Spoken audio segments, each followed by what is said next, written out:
100% literacy sir. എന്ത് literacy? നിങ്ങളുടെ കേരളം എൻ്റെ കയ്യിലാണ്.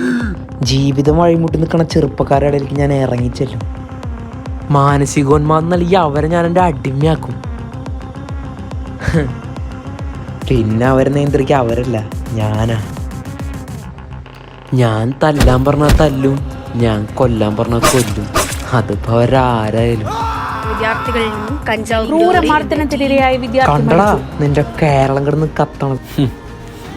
നിനക്ക് മലയാളികളെ ശരിക്കും അറിയില്ല. ലോകത്തിന് നടിക്കാൻ നിപ്പ, പ്രളയം, ഉരുൾപൊട്ടൽ, കോവിഡ് പോലുള്ള ഇന്റർനാഷണൽ പ്രതിസന്ധികൾ വന്നിട്ടും അതിനെ തരണം ചെയ്ത് ലോകത്തിനെ കൊണ്ട് കേരള മോഡൽ ചർച്ച ചെയ്യിപ്പിച്ചിട്ടുണ്ട് ഞങ്ങൾ മലയാളികള്. ഇപ്പോഴത്തെ ഞങ്ങളുടെ പ്രതിസന്ധി നീയാ. നിന്നെ ഞങ്ങൾ ഒതുക്കും, എന്നിട്ട് ലോകം ചർച്ച ചെയ്യും പുതിയൊരു കേരള മോഡൽ. അന്ന് കേരളം ഒരു ഡ്രഗ് ഫ്രീ സൊസൈറ്റി ആയിരിക്കും.